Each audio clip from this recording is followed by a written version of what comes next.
예, 코로나 극복 시리즈 오늘로서 또 16번째 시간이 됩니다. 주어진 본문 중심으로 비전적 믿음으로 극복합시다라고 하는 이러한 주제를 담아서 함께 잠시 하나님의 말씀을 증거하도록 하겠습니다.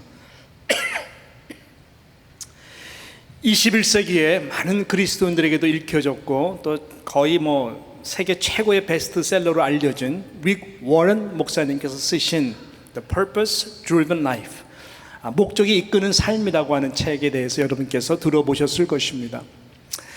그 책에 보게 되면은 한 부분에 저와 여러분의 존재가 우연의 존재가 아니다라고 이제 우리의 존재론에 대해서 잘 다루는 내용이 담겨져 있습니다.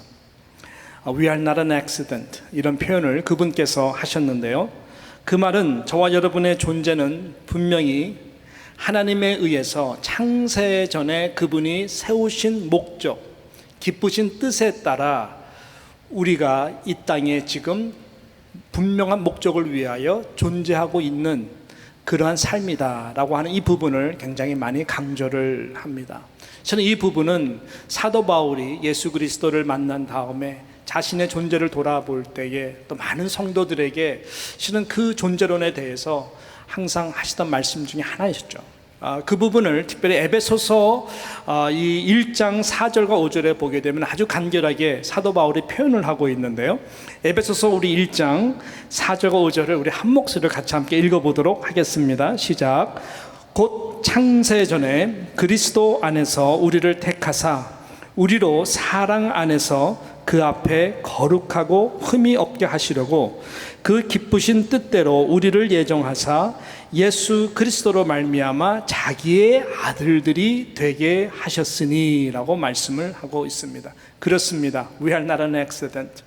저와 여러분이 이 땅에 지금 존재하고 있는 이것은 절대로 우연히 된 것이 아니죠. 물론 부모님을 통해서 우리가 나음을 받았지만 실은 그 뒤후 배경에는 보이지 아니하는 영원 전부터, 창세 전부터 하나님 우리 아버지, 하나님 아버지의 기쁘신 뜻과 목적을 위해서 저와 여러분이 창조되었고, 그 다음에 우리가 이 땅에 지금 보냄을 받은 존재하는 참 소중한 영혼들이다, 이렇게 우리가 정리할 수가 있는 것입니다. 여러분, 이것을요 정말로 우리가 믿게 되고 또 믿고 받아들이는 순간 우리의 인생론이 완전히 바뀌게 됩니다. 달라지게 되는 것이죠. 어떻게 달라질까요? 가장 중요한 이 본질적인 질문 아닙니까? 내가 왜 이 땅에 존재하는가? 그리고 내가 무엇을 위하여 살아가야 되는가? 라고 하는 이 질문에 대해서 더 이상 방황하지 않게 됩니다. 그 질문에 대한 분명한 진리적 답을 가지고 살아가는 인생으로 모두가 바뀌게 된다라고 하는 것이죠. 저도 그랬습니다. 모태신앙이었어요. 교회 생활을 오랫동안 했지만 젊은 날에 정말로 하나님을 만난 다음, 예수 그리스도 안에서 만난 다음에 바뀌게 되었죠. 인생론이. 그 전에 하나님 살아계신 것 자연스럽게 믿었던 것 같아요. 그렇지만 정말로 구체적으로 나를 향하신 하나님의 창세 전부터의 정말 나를 향하신 그런 구체적인 하나님의 기쁘신 뜻, 그 목적을 위해 지음받았다고 하는 것, 그것을 발견하고 믿어지기 전까지는 나의 모든 인생의 중심은 항상 저였습니다. 모든 우주의 중심은 저였습니다. 왜냐하면 나라고 하는 존재가 가장 중요하게 늘 생각되었기 때문에 그런 것이, 이것은 우리의 본능 아닙니까? 모든 인간의 본능이죠. 그렇지만 이것은 우리의 본질은 아니죠. 본질적 진리는 아니지만 우리는 그 본능에 의해서 살아가는 경우가 참 많았습니다. 왜냐하면 그것이 가장 중요했기 때문에, 그것을 지키기 위해, 그리고 내 자신이 누릴 수 있다면 누리기 위해 나 중심적으로 사는 인생이었습니다. 그러나 아까 말씀드린 것처럼 하나님을 예수 그리스도 안에서 전인격적으로 만난 후에 내가 왜 살아가야 되는지, 내가 무엇을 위해 살아야 되는지 분명한 그 방향이 설정이 되고 저의 삶의 행보와 걸음과 동선은 바뀌게 된 것이죠. 저는 그때 알게 되었습니다. 무엇을요? 하나님이 나만을 위해 주신 독보적인 은사, 재능, 어떤 것인지는 잘 몰랐지만 또 절대적으로 어떤 화려하고 이렇게 뛰어난 것은 아니다 할지라도 나의 독보적인 은사와 기질, 탤런트가 있구나. 이 모든 것은 나를 향하신 하나님의 뜻과 계획을 이루기 위해서 주신 아름다운 도구들이구나. 이것이 나의 것이 아니구나 라고 하는 것을 알게 되었습니다. 그리고 주위를 그 다음에 이렇게 돌아봤더니요, 주위에 있는 모든 것, 하다못해 가정적인 백그라운드까지 다 포함해서 그것은 가난도 포함되고요, 또 내 인생 가운데에 미국으로 보냄받아서 고생하는 모든 부분들까지 다 포함해서 역경, 고난, 환난, 때로는 당하는 이 모든 것들 또한 하나님께서 그러한 창세 전부터 나를 향하신 그 아름다운 계획을 이루기 위한 과정 가운데 있는 도구들이구나. 다 그런 것들도 포함돼서 하나님께서 나에게 깔아놓은 도구들이구나 라는 것을 시간이 지날수록 더더욱 깨닫게 되었던 것이죠. 그러므로 여러분, 지금 우리가 겪고 있는 이와 같은 코로나 이 바이러스로 인한 팬데믹 이 시간 반드시 지나갈 터인데, 우리의 삶의 인생의 여정 가운데 이 또한 하나님께서 깔아놓은 하나님의 뜻을 이루기 위한 도구임을 믿으시기를 축복합니다. 특별히 이제 우리가 50주년을 이제 바로 앞에 두고 있어요. 2주 후면 우리 교회 설립, 이제 그 창립 50주년 기념 감사 예배를 이제 드리기 바로 앞에 두고 있는 것이죠. 이런 팬데믹 상황 가운데에 또 50주년을 우리가 감사로, 또 그 다음에 우리가 비전을 가지고 나아갈 때에, 그래서 오늘 제목이 굉장히 중요한 것이죠. 이 비전적 믿음, 비전적 믿음. 이 비전적 믿음으로 우리가 이 시간들을 의미 있게 극복하는 마음으로 나아가야 되겠구나. 그것이 굉장히 중요한 것입니다. 사도 바울은 이 비전적 믿음을 예수 그리스도를 만난 후에 그의 모든 인생관, 그 다음에 그의 삶의 방향이 완전 180도로 달라졌습니다. 그전에는 핍박하는 자였다가 이제는 핍박받는 자로 바뀌었죠. 이 모든 것을 통해서 그가 바뀐 것은 다른 것이 아니라, 그전에는 하나님의 꿈이 실은 자신의 어떤 성취적 무엇을 이루기 위한 욕심과 육신의 자랑을 위해서 욕망을 따라 살아가던 자였었습니다. 그것을 얻기 위해서 그는 최선을 다했던 사람이었습니다. 모든 열심을 내서 나름대로 그 경지에 올라갔다고 생각했던 자였었는데, 예수 그리스도를 만남으로 말미암아 이것이 하나님이 창세 전부터 나를 향하신 뜻과 계획이 이것이 아니었구나, 내가 정반대의 삶을 살았었구나 라는 것을 그가 깨닫게 된 다음에 그의 행보와 모든 삶의 질과 방향은 바뀌어진 것이죠. 그래서 그러한 그 비전적 믿음을 그는 자신의 간증을 통해서도 고백을 하고, 특별히 오늘 같은 말씀을 통해서 이 빌립보 성도들, 또 앞으로 오가는 모든 세대 가운데 그리스도인들에게도 그는 선포하고 증거하고 있는 것입니다. 자, 그래서 오늘 우리는 이 말씀을 통해서 이 비전적 믿음이 어떤 것인가, 사도 바울이 지금 고백하고 있는 이 비전적 믿음, 또 비전적 믿음을 이루어가는 삶은 어떤 것인가, 이런 것을 살펴보면서 다시 한번 우리 마음 가운데 하나님이 원하시는 비전적 믿음을 소유하고 회복함으로 이 어렵고 힘든 팬데믹 기간을 잘 극복하실 뿐만 아니라 지금 오고 있는 2주 후에 하나님 앞에 드려질 이 50주년 기념 설립 감사 예배 가운데 우리의 비전이 담아지는, 하나님 앞에 올려지는 그런 시간이 간절히 되기를 바라는 것이죠. 할렐루야. 자, 그렇다면은 저는 크게 이 몇 가지로 이 비전적 믿음에 대해서 함께 나누기를 원하는데요. 오늘 말씀 중심으로 이 첫 번째, 이 비전적 믿음이라는 것은 무엇일까요? 마음속, 우리의 마음속에 하나님의 소원을 갖는 것, 우리 마음속에 하나님의 소원을 갖는 것, 그것이 바로 비전적 믿음이다 라고 하는 것이죠. 자, 오늘 13절에 그 부분을 사도 바울이 선포하고 있는 것입니다. 자, 우리 13절 말씀, 하나님의 살아있는 말씀이죠. 우리 한 목소리를 같이 함께 읽습니다. 시작. 너희 안에서 행하시는 이는 하나님이시니 자기의 기쁘신 뜻을 위하여 너희로 소원을 두고 행하게 하시나니. 자기의 기쁘신 뜻을 위하여 너희로 소원을 두고 행하신다, 이렇게 말씀하고 있습니다.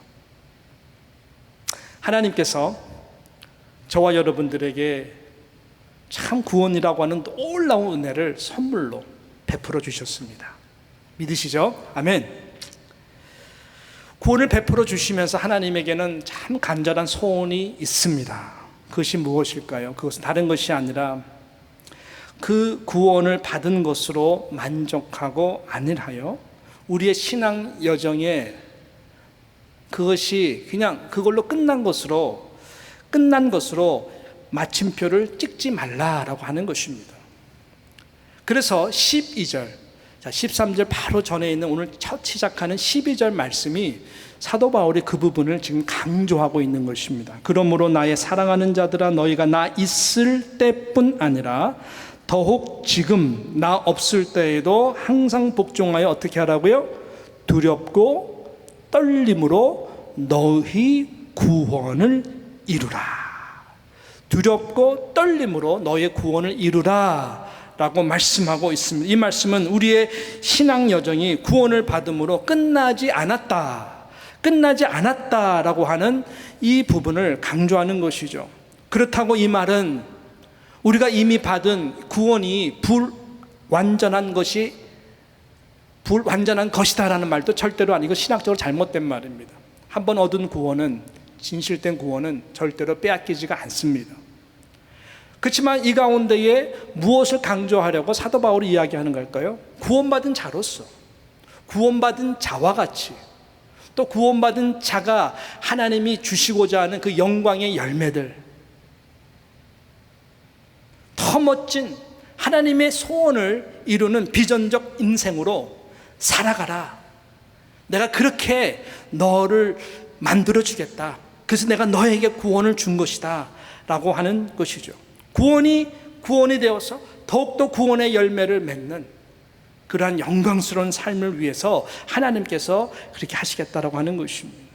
그렇습니다. 하나님은 그 시대마다 창세전에 이미 예정하시고 택하신 하나님의 사람들을 구원이라고 하는 그 구원의 은총과 도구를 통해서, 또한 두렵고 떨림으로 구원을 더욱더 이뤄가는 저들의 삶의 비전, 하나님이 원하시는 소원을 그들에게 부어주시고 누구든지 순종하고 나아가는 자를 통하여 하나님은 일을 하시고 계시는 것입니다. 그래서 이 시대에도 하나님은 저와 여러분에게, 구원받은 자들에게 원하시는 소원이 있어요. 이 시대를 통해서 작은 일이든 어떤 일이든 하나님께서는 그냥 구원으로 멈추는 인생이 아니라, 구원은 단지 시작일 뿐인 것이죠. 그것을 찾아내야 되는 거예요. 그것을 물어야 되는 것입니다. 묻고 찾아내고 또 그것을 생각하며 어떤 순간과 상황 가운데에서도 가슴이 뛰는 뿐만 아니라 미소가 지어지는 그 하나님의 꿈, 하나님은 여러분의 심장에 그것을 소유하시기를 원하시는 거예요. 있어야 됩니다. 그것이 바로 비전적 믿음입니다. 하나님은 이 꿈을 가지고 창세전부터 저와 여러분을 하셨어요. 모태로 지음받기 전부터 하나님은 이미 계획하시고 계셨던 것입니다. 그 목적을 이루기 위해서 저와 여러분을 이 땅에 존재케 해주셨고, 정말 예수 그리스도의 모든 오늘 그 특조와 같이 십자가에서 고통당하시고 피를 흘리시고 거절당하시고 저와 여러분에게 그 구원의 도를 이루기 위해서 하나님은 그 독생자 아들을 주신 것입니다. 그 예수 안에서 정말 그러한 하나님의 소원을 이루도록 하기 위하여 그 엄청난 구원을 이루신 것이다 라고 하는 것이죠. 여러분, 이 비전을 소유한 자가 가장 강한 자입니다. 이 비전을 소유한 자가 가장 행복한 자입니다. 어느 날 마하트마 우리 간디에게 기자들이 물었다죠. 선생님, 어떻게 군사력도 없이 인도를 대영 제국에서 해방시킬 수가 있으셨습니까? 라고 하는 그 질문에 대해서 간디는 이렇게 대답을 했습니다. 저에게는 단지 조국을 해방시켜야 한다는 그 비전이 있었습니다. 그 비전이 그 어떤 군사력보다 강한 힘이었습니다. 라고 대답을 했습니다. 세상 사람도 그렇습니다. 더더욱 하나님이 우리에게 주시는 그 꿈이 있는, 그것이 나의 비전이 되는 자에게는 더더욱 강한 자가 될 수가 있는 것이죠. 그 비전은 어떤 정치력보다, 시대의 흐름 속의 경제력보다 더 영향력이 있고, 어떤 군사력보다 더 막강한 은혜와 힘이 그 가운데에 있는 것입니다. 여러분, 이 비전적 믿음을 위해서 언제 한번 간절히 기도해 보신 적 있으십니까? 여러분의 자녀들을 향한 나의 소유물이라고 우리가 말하기 전에 하나님이 맡겨주신 우리 아이들인데, 그 아이들을 향한 하나님의 그 아름다운 꿈과 비전을 위해서 눈물로 금식하며 기도해 보신 적 얼마나 있으십니까? 당연히 있어야죠.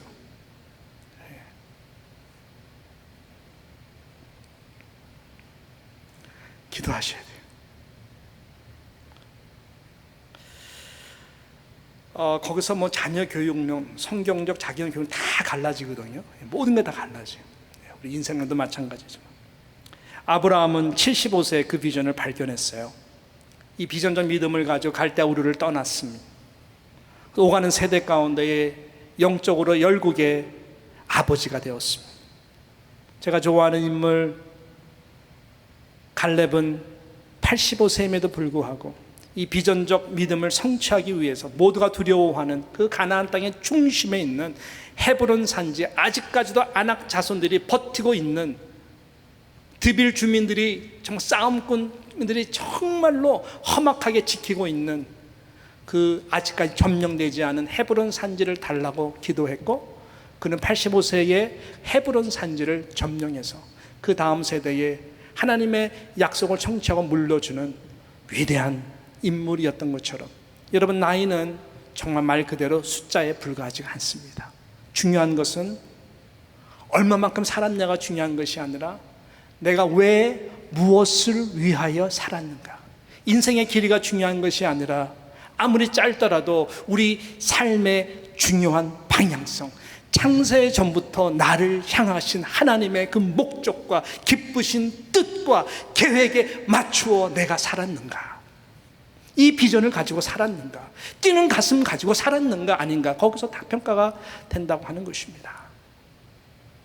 저는 이 은혜가 우리 모두에게 회복되기를, 이 믿음의 비전적 믿음을 소유할 수 있는 저와 우리 모든 여러분 다 되시기를 주님의 이름으로 축복합니다. 이 두 번째 비전적 믿음이란 무엇일까요?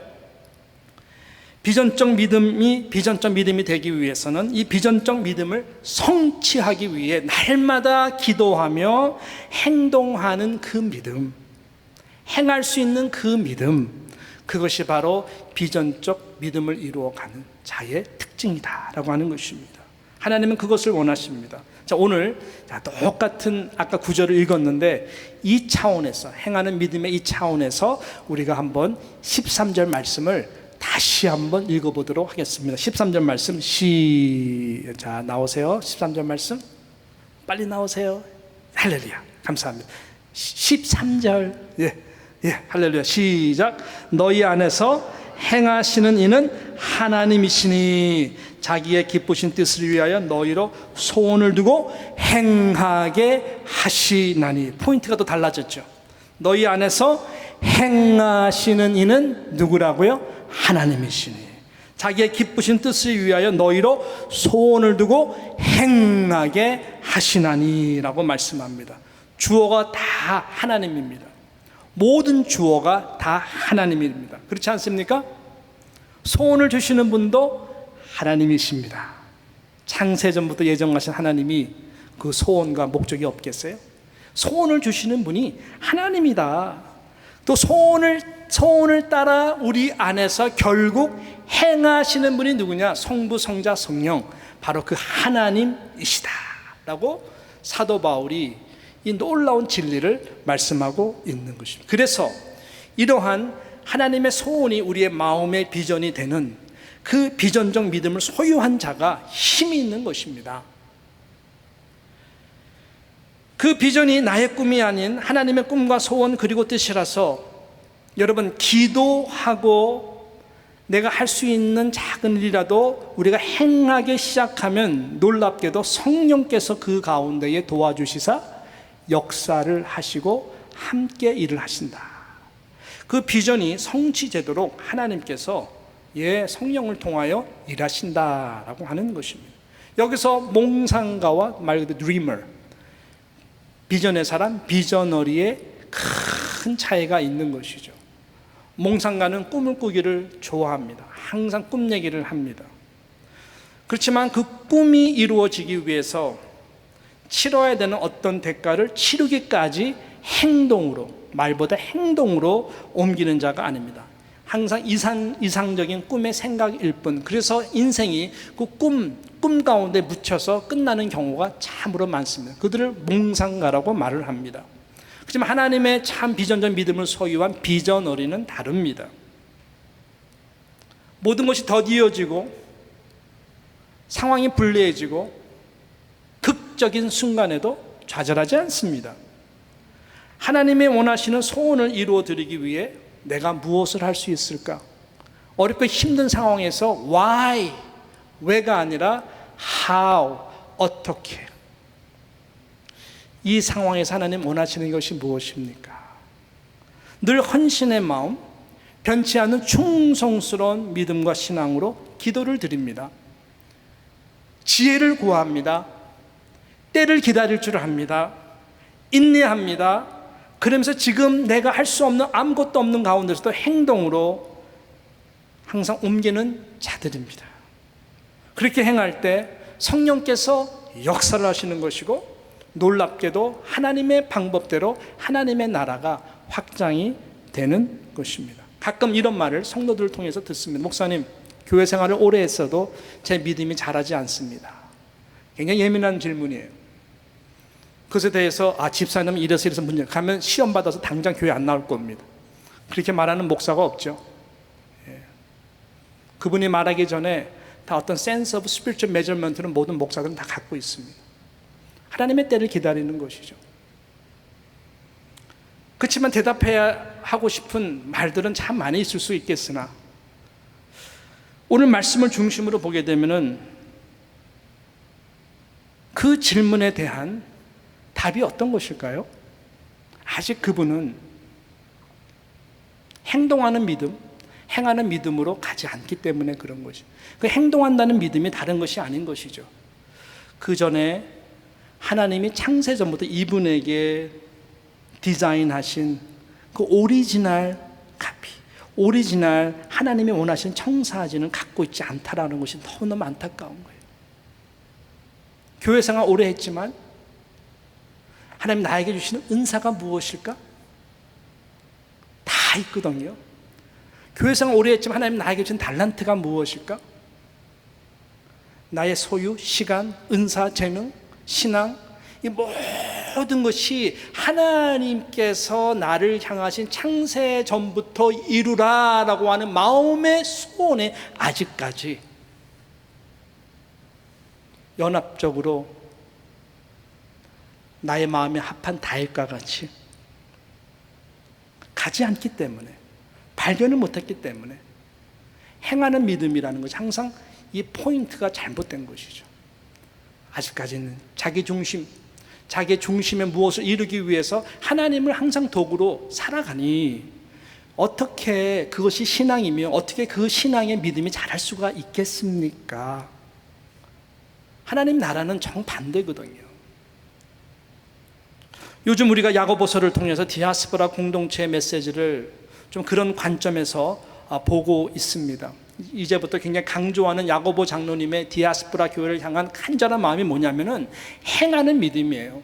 행하는 믿음이 아니면 그 믿음 자체가 죽은 것이다 라고 말할 정도로 행하는 믿음에 대해서 굉장히 중요하게 말씀을 합니다. 그렇습니다. 행하는 믿음이 될 때에 성령께서 오늘 말씀처럼 우리의 마음에 거룩한 소원을 주시고 그 소원에 따라 우리가 행할 때에 하나님이, 예수님이, 성령님이 함께 행함으로 말미암아 하나님의 뜻을 이루어가는 공동체, 성도로서 짧은 한 포인트의 짧은 인생 우리가 역사마다 살아가지만 영원하게 하나님은 이어가서 보람있게 그 구원의 열매들을 맺도록 하신다라고 하는 것이죠. 이 비전적 믿음으로 발견하고 행할 수 있는 우리 모두가 되기를 주님의 이름으로 축복합니다. 마지막으로 비전적 믿음을 이루기 위해서는 사도 바울의 결론적으로 아주 중요한 메시지를 던지고 있습니다. 실질적인 것들인데요, 원망과 시비가 없이 그러므로 해야 된다라고 말씀합니다. 이게 비전적 믿음을 이루어가는 하나님의 나라의 원리입니다. 원망과 시비가 없이 해야 된다. 자, 오늘 14절 말씀이 바로 그 결론이죠. 우리 14절 말씀을 우리 한번 같이 함께 다시 한번 읽습니다. 시작. 모든 일을 원망과 시비가 없이 하라. 여러분, 모든 일입니다. 오늘 말씀의 결론입니다. 제가 메시지 서두에 분명히 말씀드렸죠. 자, 우리가 하나님의 창세 전부터의 나를 향한 계획과 목적을 발견하는 순간 우리의 모든 인생론이 바뀐다 그랬어요. 어떻게 바뀐다 그랬죠? 모든 것이 하나님의 그 뜻을 이루는 도구가 된다는 것을 알게 되었다라는 거예요. 그 가운데 나를 힘들게 하는 사람들, 이유 없이 힘들게 하는 사람, 이유 없이 힘들게 하는 정말 피하고 싶은 사람들까지도 나중에는 이 사람이 내가 하나님의 뜻을 이루도록 하기 위해 그릇을 만들기 위한 거룩한 하나님의 도구구나라는 것을 알게 된다니까요. 모든 게 다 이렇게 돼요. 그러니까 모든 일에 그것을 인정하게 되므로 시비와 원망과 시비가 없이, 그것이 바로 비전의 믿음을 가진 자의 증거다라고 하는 것이죠.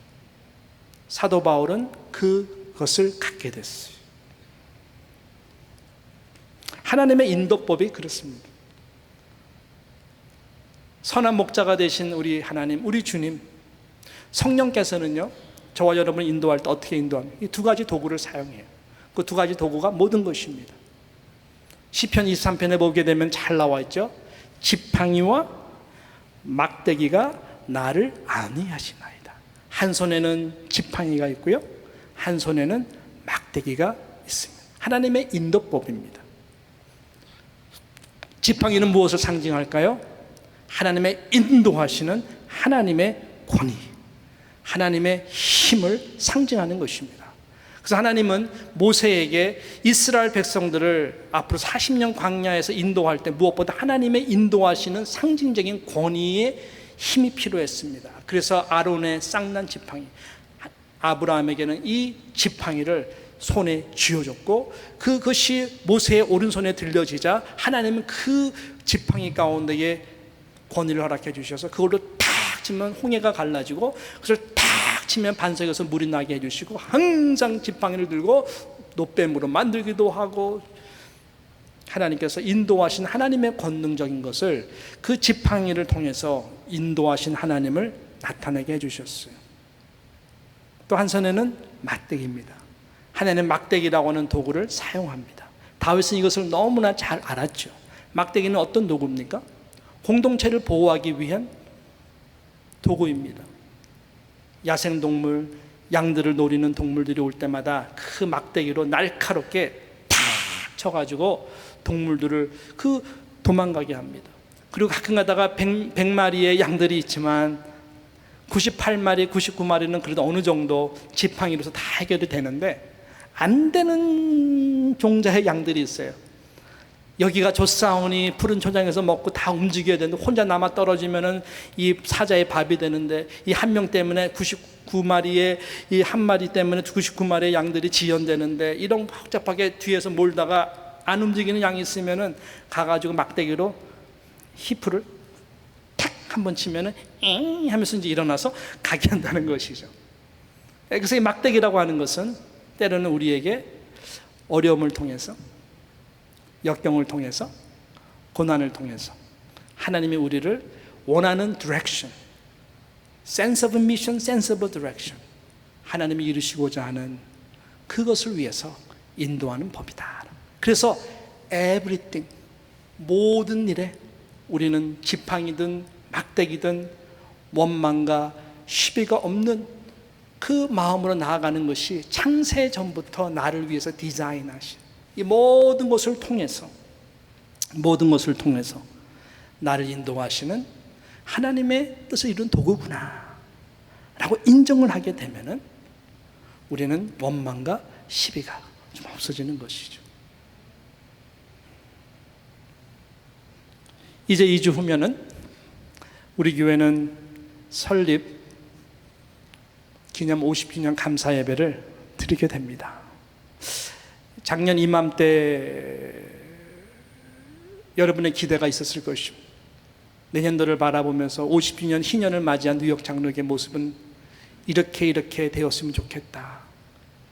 저 또한 나름대로 그림이 있었고 그렇게 되었으면 참 좋겠다라고 하는 마음이 있었습니다. 그렇지만 예기치 못한 팬데믹이라고는 기가 막힌, 너무나 기가 막힌 일을 우리 모두가 당했습니다. 아마 세계에서 가장 이 3월달 팬데믹이 선포되고 4월, 5월을 지나면서 가장 주목받은 도시는 당연코 저와 여러분이 살고 있는 이 뉴욕시였습니다. 동남아시아, 유럽, 한국, 또 캘리포니아 등등 나는 많은 목사님들이 얼마나 걱정을 하며 연락이 왔는지 몰라요. 또 이것이 남의 이야기가 아니라 정말 가까운 우리 식구들의 실질적인 고통의 소리였죠. 이것을 한두 가지 우리가 오픈하자면 한도 끝도 없겠죠. 그렇게 우리 심하게 당했었습니다.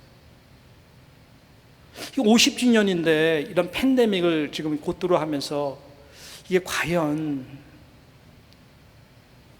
어떻게 될 것인가? 여러분의 기대,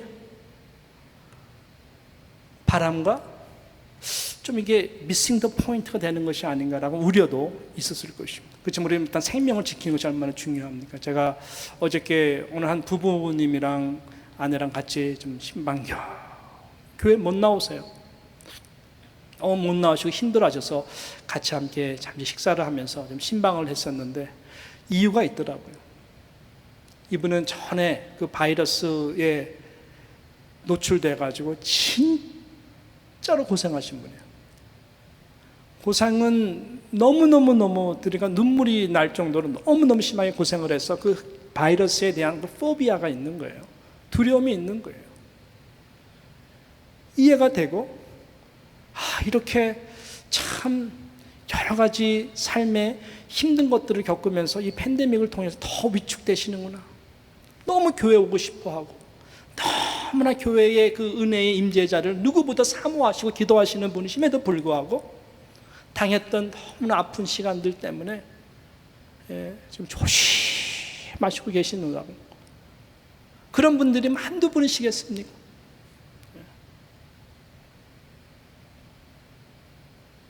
그래서 여러분 오늘 이 말씀이 중요한 것입니다. 그럼에도 불구하고 이 또한 오늘 우리 말씀처럼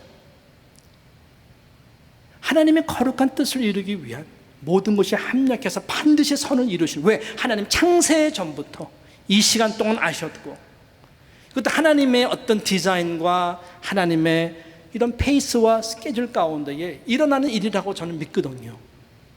그래서 이것이 또한 우리에게는 거룩한 도구가 될 줄로 믿어 우리는 이런 비전적 믿음을 포기하면 안 된다라고 하는 것입니다. 시비와 원망과 시비 없이 우리가 생각한 대로 50년을 맞이하지 않는다 할지라도 중요한 것은 이것 또한 하나님의 은혜임을 믿고 더욱더욱 감사를 하고 더더욱 여러분께서 오늘 받았던 것과 같이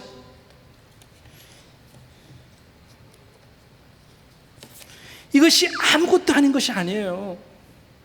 오늘 말씀에 비춰져서 여러분이 이런 감사를 담아서 쓰는 내용 하나님이 받으실 뿐만 아니라 무엇보다 여러분 이 뒤에 있는 섹션 또 뒤에도 쓸 수 있는 것이고요.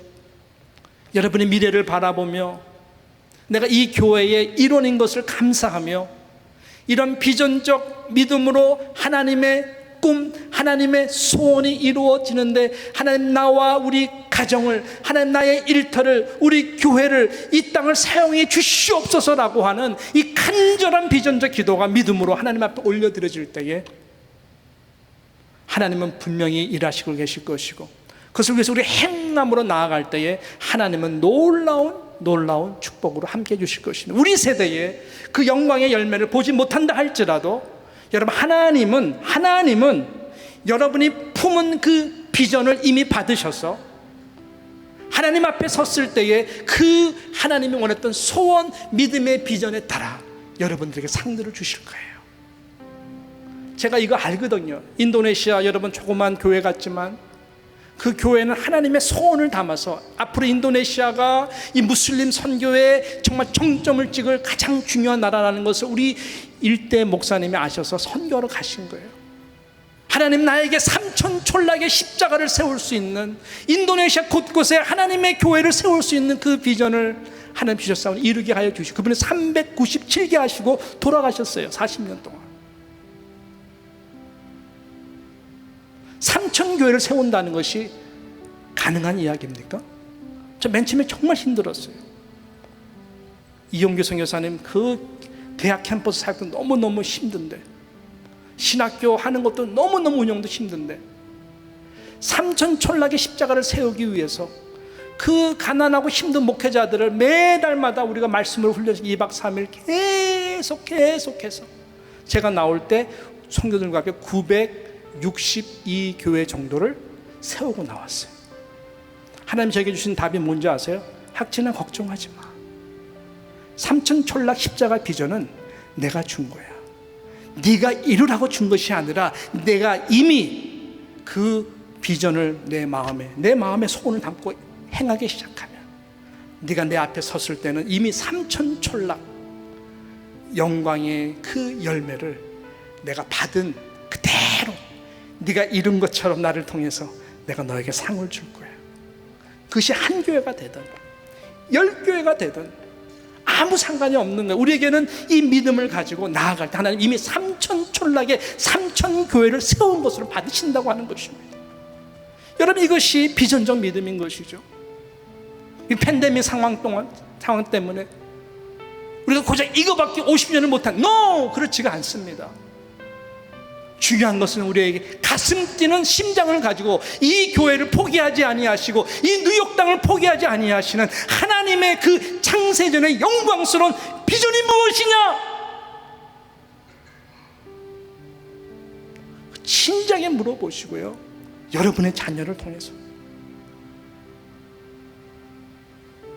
다음 세대를 통해서 이 교회를 통해서 하나님이 원하시는 디아스포라 교회 그 소원을 담아서 쓰세요.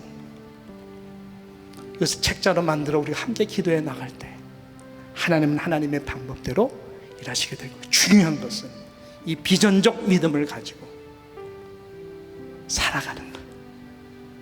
모든 것이 하나님의 도구인 줄 알아. 원방과 시비 없이 하는 그 믿음으로 나아갈 때에 하나님은 우리 교회 통해서 큰 영광을 받으실 거예요.